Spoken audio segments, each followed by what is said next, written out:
माहिती तुमच्या सर्वांच्या समोर या ठिकाणी दिलेलीच आहे.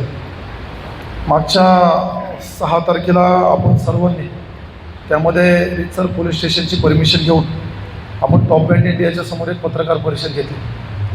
त्यामध्ये आपण सर्वजण त्या ठिकाणी उपस्थित होतो. उत्तर पोलीस स्टेशनचे काही पोलीस अधिकारी त्या ठिकाणी उपस्थित होते. त्यांना आपण रितसर लेटर देऊन त्या ठिकाणी कंपनीबरोबर 3 पत्र व्यवहार करून आपण कंपनी उत्तर देत नाही म्हणून त्या ठिकाणी पत्रकार परिषद घेतली आणि आपणा सर्वांच्या पत्रकार परिषदेला त्या ठिकाणी यश आलं. त्यानंतर MIDC आणि ग्रामपंचायतच्या माध्यमातून 1,24,00,000 रुपयाचं बिल त्या ठिकाणी कंपनीला MIDCने बजावलं. खरं तर ही सर्व प्रक्रिया होत असताना आम्हाला या प्रक्रियेमध्ये कुठेही नव्हते. एक जिल्हा परिषद सदस्य आणि एक माझ्या भागाचा प्रश्न म्हणून तो प्रश्न मी त्या ठिकाणी उचलला आणि त्यामध्ये तालुक्याचे विद्यमान आमदार त्यांनी खऱ्या अर्थाने एक पत्र CM ऑफिस, कमिशनर ऑफिस आणि MIDC सगळीकडे त्या ठिकाणी पाठवलं. त्यामध्ये त्यांनी पत्र पाठवण्याला आमचं कुठलाही विरोध त्या ठिकाणी नव्हता, परंतु त्या पत्रामध्ये ते पत्र मी तुम्हाला देतो. त्यांनी ज्या पद्धतीने ग्रामसेवकांचा, अण्णांचा आणि माझा उल्लेख केला आहे, अण्णांचं सिंडिकेट म्हणून त्यांनी त्याच्यामध्ये उल्लेख केला आणि खाली त्या ठिकाणी मी माझ्या पदाचा चुकीचा गैरवापर करतो आहे असंही त्या ठिकाणी उल्लेख केला.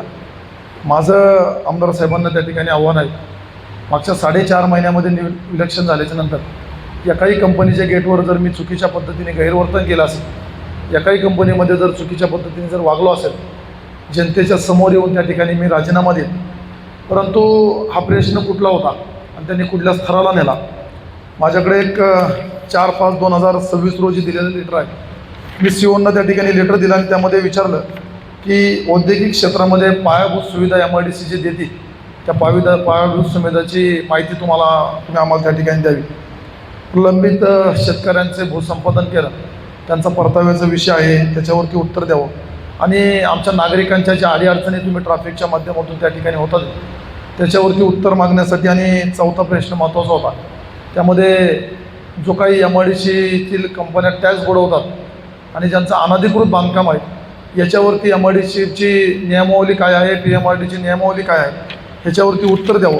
आणि त्याच प्रश्नाला माझ्या लेटरला त्या ठिकाणी गजानन पाटील साहेबांनी त्या ठिकाणी MIDCचे एक्झिक्युटिव्ह इंजिनियर, चिंचोड ऑफिस, त्यानंतर PMRDचे एक्झिक्युटिव्ह इंजिनियर ह्या सगळ्यांना पत्र काढलं आणि एक मीटिंग त्या ठिकाणी 12 तारखेला आयोजित केली गेली.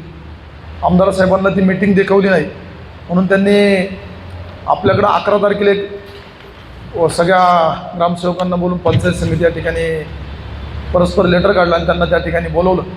परंतु त्यांना 12 तारखेला या ठिकाणी बोलवलं, परंतु CO साहेबांचं लेटर होतं त्यामुळे सर्व ग्रामसेवक पुणे जिल्हा परिषदला उपस्थित राहिले आणि त्या ठिकाणी एक चांगला नियम झाला की PMRD आणि MIDC ज्या दिवशी कंप्लिशन घेतलं जाईल त्याच्या 8 दिवसानंतर ग्रामपंचायतला त्या ठिकाणी ते कंप्लिशन देईल आणि त्या ठिकाणी त्या ग्रामपंचायत MIDCला त्याचा टॅक्स त्या ठिकाणी लावतील. त्याच्या माध्यमातून MIDCच्या आणि PMRDच्या माध्यमातून मागच्या 1 महिन्यामध्ये 198 नोंदी त्या ठिकाणी वाढल्या.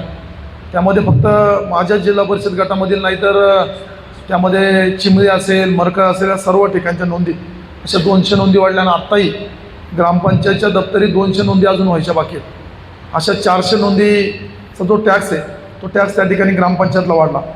आमदार साहेबांना इतकी माहिती नाही की तो टॅक्स जिल्हा परिषद सदस्याच्या घरी जात नाही, तो एका ग्रामपंचायतला त्या ठिकाणी भेटतो आणि निम्मा टॅक्स त्या ठिकाणी MIDCला भेटतो. खरं तर या सर्व गोष्टी करत असताना द्वेष किती असावा किंवा राजकीय द्वेष किती असावा त्यांनी त्या ठिकाणी अण्णांच्या माध्यमातून ज्या पद्धतीने त्यांनी मांडणी केली ही अतिशय चुकीची आहे म्हणून तुम्हाला सर्वांना या ठिकाणी बोलवलं. खरं तर माझा एक निव्वळ आमदार साहेबांना प्रश्न आहे की जितका टॅक्स टॉप बँड इंडियाने बुडवला होता 1 कोटी सरासरी 42 लाख रुपये, तेवढंही तुम्ही आत्तापर्यंत विकास कामंही माझ्या परिसरामध्ये दिली नाही. तुम्ही विकास कामांवरती बोलावं एवढीच माझी विनंती आहे. आत्तापर्यंत खऱ्या अर्थाने इंडस्ट्रीचा जो टॅक्स बुडत होता तो निश्चित नक्कीच कोणाच्या तरी घरी जात असावा म्हणून त्यांची तळपायाची आग मस्तकाला गेली असेल असं मला वाटतं. आणि खरं तर अण्णांनी मगाशी सांगितलं MIDCमध्ये कॉन्ट्रॅक्टर म्हणून तुमची कोण लोक फिरतात ही जर उद्याच्या काळामध्ये माझ्यासारख्या कार्यकर्त्यांनी जर बाहेर आणलं तर निश्चित तुमच्या सिंडिकेटला काय नाव द्यावं हे खरं तर तालुक्याला प्रश्न पडत. मला आज तुम्हाला हे सर्व प्रश्न विचारायचे नाही, परंतु ह्याच्यातून हा जो टॅक्स वाढला ह्या टॅक्समधून माझ्या ग्रामपंचायतचा फायदा आला. माझ्या 11 गावचा फायदा आला. खराबवाडी मागच्या बऱ्याचशा कालावधीमध्ये त्या ठिकाणी कचऱ्याच्या प्रश्नावरती त्या ठिकाणी प्रलंबित आहे. अख्खं गाव धुराखाली आहे. तुम्ही ह्या शब्दावरती किंवा ह्या प्रश्नावरती प्रशब्दसुद्धा बोलले नाही. माझी विनंती आहे, तुम्ही विकासावरती बोला. तुम्ही अण्णांवरती आमच्यावरती टीका करायचं सोडून द्या. कंपन्यांची पाठराखण करायचं सोडून द्या.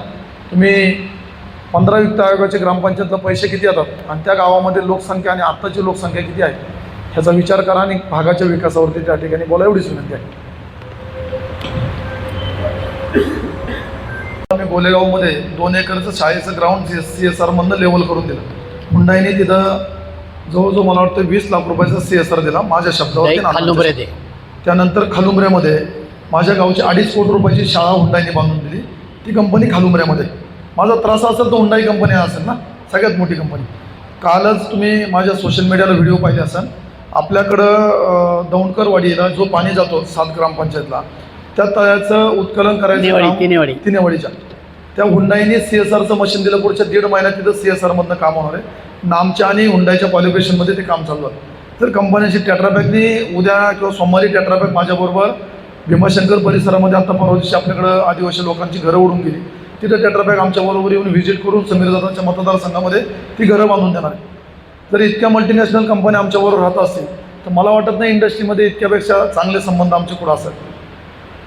आमदार साहेब, एक विषय असा आहे की ज्यावेळेस CM ऑफिसला मेल केला, बाकी तात्काळ असलं तर मी सांगितलं